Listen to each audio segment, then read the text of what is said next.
నమస్తే, నేను Kavitha. Welcome to I dream. ప్రస్తుతం మనం ఉన్నాము చిల్కూర్ ఆలయ అర్చకులు రంగరాజన్ గారితో. రంగరాజన్ గారు, నమస్కారం అండి. ఇప్పుడు రామ్ లల్లా బాలక్ రామ్ అయోధ్యలో కొలువై ఉన్నారు. తన సొంత ఇంటికి వచ్చేసాడు 500 ఏళ్ల తర్వాత.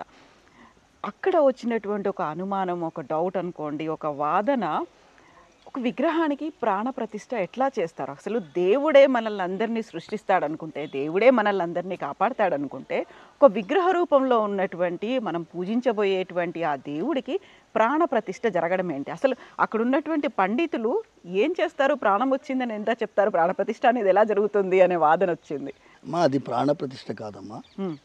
అది విగ్రహ ప్రతిష్ఠ. ఓకేనా? విగ్రహ ప్రతిష్టలో ఆ స్వామివారి మూల విరాట్ అంటాం మేము. ఒకసారి రామ్లల్లా విరాజమాన్ ఎప్పుడు అంటారు?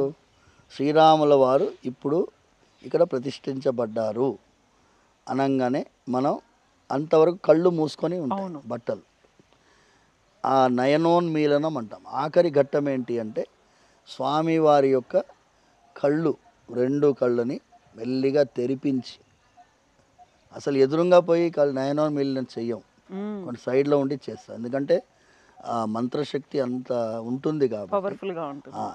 అది అందులో షోడశన్యాసం చేస్తాం. ఇవన్నీ మీకు మొదలు పెడితే ఎక్కువసేపు పోతుంది కాబట్టి షోడశన్యాసంలో అక్షరన్యాసం, కళాన్యాసం, ఋతున్యాసం ఇన్ని ఉంటాయి. ఏ ఋతువులో ఎలా ఉండాలి స్వామివారికి ఆరాధన అన్ని న్యాసం. న్యాసం మీన్స్ ఇన్వోకేషన్. ఓకేనమ్మా? ఆ న్యాసం చేసినప్పుడు మంత్రశక్తి వల్ల స్వామివారి రూపంలో ఆయన అనుగ్రహ శక్తి వస్తుంది. మనం ఏంటమ్మా, ఆఫ్టర్ ఆల్ స్వామివారి దిగండయ్య అని చెప్పేటటువంటి శక్తి మనకు ఉంటుందా? స్వామివారిని ప్రార్థిస్తాం. అస్మిన్ బింబే సాన్నిధ్యం కురు, స్వామి ఈ బింబం లోపల దిగి మమ్మల్ని అనుగ్రహించండి స్వామి అని ప్రార్థిస్తాం. దిగుతాడు. ఆయన వాగ్దానమే అది. కలియుగంలో అర్చామూర్తిగా ఉంటానని వాగ్దానం చేశాడు. అది ఇప్పుడు మీరు చిన్న విషయం అమ్మా, ఈ సెల్ ఫోన్ ఉంది. సెల్ ఫోన్ ఉందా? ఇప్పుడు దీనిలో సిమ్ కార్డు వేస్తారు కదా, సిమ్ కార్డు వేస్తారు. నేను ఇప్పుడు సెల్ ఫోన్ పగిలి కొట్టేసిన అనుకోండి, ఈ సిమ్ కార్డు ఉంటుంది కదా, ఈ సిమ్ కార్డు ఇంకో సెల్ ఫోన్లో పెడితే అది పనిచేస్తుంది కదా. ఓకేనా? ఇప్పుడు ఈ సిమ్ కార్డు, సెల్ ఫోన్ పగిలిపోయింది కాబట్టి నెట్వర్క్ పోయినట్టు అనుకుంటామా? ఉంటుంది కదా నెట్వర్క్. ఇప్పుడు దీంట్లో నెట్వర్క్ వస్తుందా? లేదు, రాదు. సెల్ ఫోన్లో వస్తుంది. సెల్ ఫోన్లో నెట్వర్క్ ఇంక్లూడ్ చేయగలిగే శక్తి ఎవరికి ఉంటుంది? మ్యానుఫ్యాక్చరింగ్ చేసేవాడికి ఉంటుంది, ఆ కంపెనీలో ఉంటుంది, వాడికి కోడింగ్ ఉంటుంది, ఏదో ఉంటుంది. అలాగే స్వామివారి యొక్క ఆవాహనం చేసే ప్రక్రియ మాకు ఉంటుంది. మేము మూలమంత్రం ద్వారా పిలుస్తాం, వస్తారు, తప్పకుండా వస్తారు, వచ్చి అనుగ్రహిస్తారు. మీకు ప్రూఫ్ బోర్డు అంత ఉన్నాయి. మొన్న ఆయన ఎవరో అన్నారు, ఆ గర్భగుడిలో వానరం వచ్చింది, పండు తినిపోయింది. మీకు ఇంకా ఆశ్చర్యం వేస్తుందమ్మా. 2005 అనుకో, 2004 2005 పూరి జగన్నాథ్ దేవాలయంలో విగ్రహాల దొంగతనం జరిగింది. జరిగితే అది పెద్ద hue and cry. Imagine, Puri Jagannath ఆలయంలో దేవతామూర్తులు దొంగతనించబడ్డారంటే ఆర్డినరీ ఐటమ్ కాదు కదా. అందులో ఒక స్వామివారి మూర్తి, అన్నీ దొరికాయి అనుకోండి, ఒక మూర్తి బావి లోపల వీళ్ళు వెతుకుతున్నారు, మొత్తం గాలిస్తున్నారు. ఎక్కడ మిస్ అయింది, ఎక్కడ ఉంటుంది? ఎందుకంటే వాళ్ళు పరిగెత్తి వెళ్ళిపోయారు, వాళ్ళు ఒక మూర్తి కూడా తీసుకుపోలేదు, పోలీస్ అంతా వేక్ అయిపోయిందని. బావి లోపల ఉంది అది, ఆ స్వామివారి రూపం. ఒక కోతి, పోలీస్ ఆయన ఎవరు అందరికంటే చీఫ్ ఆయననే, ఇన్వెస్టిగేషన్ ఆఫీసర్. ఆయన అటు బావి వైపు నిలబడి ఉన్నాడు, గోడ వైపు. ఆ కోతి ఆ ప్యాంటు పట్టి లాగుతున్నది. ఏమయ్యా లాగుతుందని చెప్పి ఇంకా ముందుకు జరిగాడు, ఇంకా లాగుతుంది, ఇంకా ముందు, ఇంకా లాగుతుంది, ఇంకా ముందు జరిగాడు. చూపిస్తుంది, చూపించి వెళ్ళిపోయింది కోతి. ఆయన ఏమన్నాడు, ఏదో చూపిస్తుంది ఈ కోతి, ఏమో తెలియదు, దిగండయా అన్నాడు. అందులో ఆయనకి దొరికింది అష్టధాతు విగ్రహం దొరికింది, వన్ ఆఫ్ ద మెయిన్. ఇప్పుడు ఆ కోతి ఎందుకు ఈయననే పిలవాలి? కోతికి తెలియదు, commander of this investigating team operation. ఆ ఒక విగ్రహ రూపంలో ఇంత శక్తి ఉంటుందా అనే క్వశ్చన్కి ఆన్సర్ అది.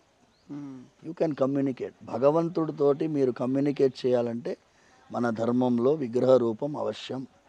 వేరే మతం వాళ్ళు ఏమని అనుకోనియండి, ఒక అది రాతి బొమ్మ, దాంట్లో ఏం పవర్స్ ఉంటాయి వాళ్ళు అనుకోండి, వాళ్ళది వాళ్ళు నమ్మమని మనం అనట్లేదు కదా. ప్రపంచాన్ని అంతా మొత్తం మన ధర్మాన్ని నమ్మమని మనం చెప్పట్లేదు కదా. మా నమ్మకంలో అది రాములల్లా విరాజమాన్, శ్రీరాముల వారు ఉన్నారు, బాలరాముడుగా ఉన్నారు. ఆయనకి నైవేద్యం చేస్తాం, ఆయనకి మంగళారతి ఇస్తాం, ఆయనకి అభిషేకం చేస్తాం, ఆయనకి స్వామివారికి సర్వోపచారాలు రాజవత్ ఉపచారం చేస్తాం, భక్తితో చేస్తాం. ఆయనని ప్రాణప్రతిష్ఠ కాదు, అది వాళ్ళు వర్డింగ్ వాడారు. విగ్రహంలో కూడా మీరు ఒక దైవాన్ని ఆవాహనం చేసేటటువంటి ప్రక్రియని వాళ్ళు ప్రతిష్ఠ అంటారు.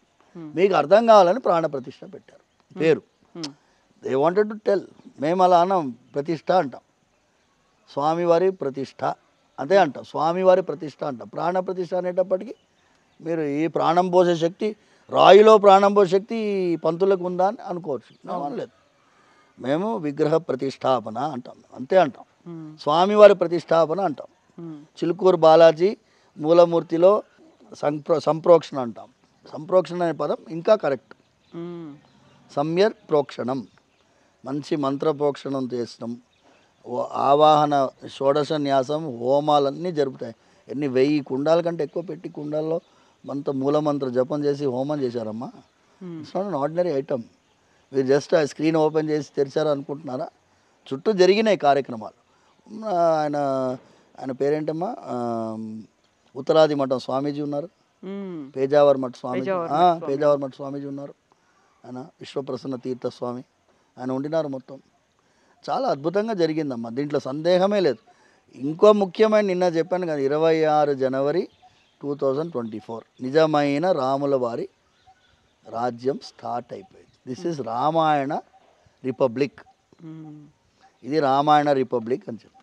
అయితే స్వామి, ఇప్పుడు మీరు చెప్పినట్టుగా కళ్ళకి తెర ఉంటుంది, దాన్ని మెల్లిమెల్లిగా తొలగిస్తారు, అది కూడా ఎదురుగా లేకుండా పక్క నుంచి తొలగిస్తారు.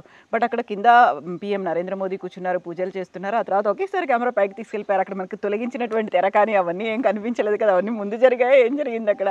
అండ్ దీంతో పాటుగా అసలు విగ్రహానికి సంబంధించినటువంటి ఫోటోలు ముందుగానే ఎలా బయటకు వచ్చాయి, అక్కడ అపచారం జరిగింది అనే మాట కూడా వినిపించింది. కొంతమంది పీఠాధిపతులు ఆ మాట మాట్లాడారు. ఇది నేను ఏమంటున్నానంటే, ఈ డిస్కషన్లో మనం ఇప్పుడు పోవద్దు, ఓకేనా?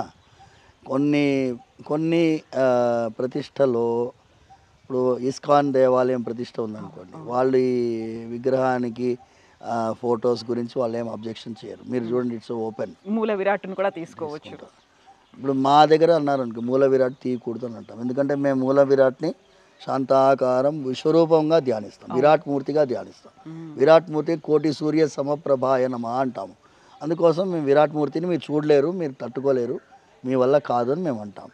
కొన్ని దేవాలయాల్లో లైవ్ టెలికాస్ట్ పెడతారు. ఇప్పుడు ఉడిపిలో కూడా కెమెరా పెడతారు. మనం ఎందుకంటే అపచారం ఎందుకు, ఏదన్నా మీకు సంబంధం లేని విషయాన్ని గురించి నెగటివ్గా మాట్లాడే వాళ్ళు 1000 మాటలు మాట్లాడతారమ్మా. రాముల వారికి సంబంధించినటువంటి ఏ విషయం కూడా అపచారం కిందికి రాదు. ఆయన మన కోసం దిగి వచ్చాడు. ఆ రోజు 22 జనవరి ఆయన ఎత్తుక్కున్నాడు, ఆయన దిగాడు, ఆయన పద్ధతి ప్రకారం ఆయన జరుపుకుంటాడు, అన్నీ చేసుకుంటాడు. మనమందరం పాత్రధారులము, ఆయన నడిపించేవాళ్ళు, సాక్షులుగా ఉన్నాం మనం అక్కడ. స్వామి, ఇప్పుడు మనకు సాక్షులు, పాత్రధారులు ఇవన్నీ అనుకున్నప్పుడు జ్ఞానవాపి మసీదుకి సంబంధించి ఏఎస్ఐ రిపోర్టు వచ్చింది. సో అది మొత్తం హిందువుల పక్షమే ఉందనుకోవాలా? మళ్ళీ ఏఎస్ఐ రిపోర్ట్ ఆధారంగా మళ్ళీ కోర్టులు ఏం తీర్పు చెప్తాయి, ఏం జరుగుతుంది? నేను ఇంకా అది రిపోర్ట్ చదవలేదమ్మా. నేను దాని గురించి మనం ఇంకో రోజు మాట్లాడుకుందాం. నేను ఏమంటున్నానంటే ఒక చిన్న మాట, ఇది క్లోజింగ్ ముందు. జ్ఞానవాపిలో కూడా మేము ఇంప్లీడ్ అయి ఉన్నాం.